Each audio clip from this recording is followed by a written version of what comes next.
知道比賽結果之後啊，好多人都會覺得啊，莫雷拉唔揀李健夢境而揀咗莫匹迪呢，簡直係英明決定。贏咗佢當然好高興啦，連埋呢一場呢，係佢今季第8場嘅1級賽勝利啦。本來呢，阿戴圖理同佢一齊比賽嘅，但係戴圖理呢，就跑15啫。不過大會就安排咗戴圖理做頒獎嘉賓，頒個獎杯俾佢喎。呢個安排都確實特別啦嚇。頒獎嗰陣，佢哋攬頭攬頸一齊影相。頒完獎呢，仲一齊坐住馬車繞場一周添。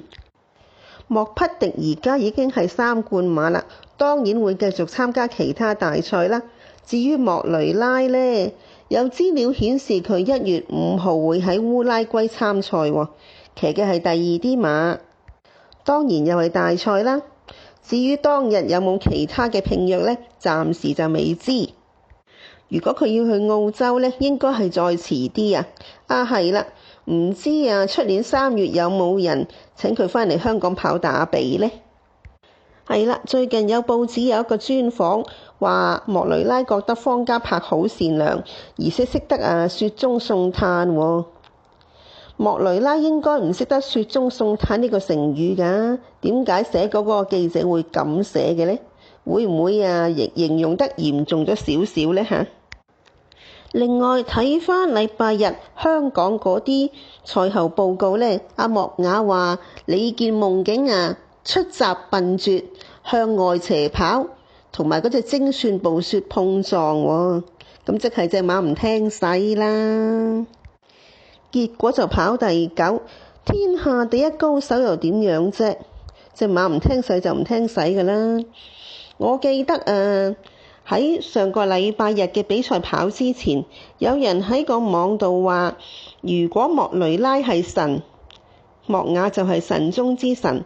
但係上個禮拜日佢好似3甲都唔入喎，全部馬都唔得喎。咁話佢係神中之神，嗰個人會唔會覺得呢次莫雅係神咗呢？其實每個騎師都係㗎啦，唔會每日都咁好成績嘅，所以呢，唔需要捧莫雅嚟到踩莫雷拉嘅。其實禮拜嗰日呢，仲有另外一隻日本馬係莫雷拉騎過贏過嘅，就係李慕華騎嗰隻巧獸生花。結果呢，個報告話隻馬好似唔願行咁喎，尤其是直路嗰陣完全冇反應。其實李慕華都騎過巧獸生花贏過嘅，或者隻馬唔適合遠征啦。不過日本人有個講法呢，就係莫雷拉騎過贏過嘅馬，如果再出嘅話呢，最好都係暫時避開先喎。另外莫雷拉又喺訪問度話，如果香港馬會係開放名額嘅話呢，佢係樂意返嚟短期客串嘅。有啲人呢就呱呱叫啦，咪講嚟講去都係話佢冇誠信出爾反爾蠱惑咁咯。講到呢，幫住香港馬會，好似同香港馬會有親咁但係如果佢哋投注咗買唔中冇錢收，俾咗錢香港馬會呢，又會呱呱叫嘅喎。點解呢？真係得意。其實馬會都俾佢返嚟跑國際騎師賽啦。咁嗰啲人仲喺度嘈，會唔會有少少皇帝唔急太監急呢？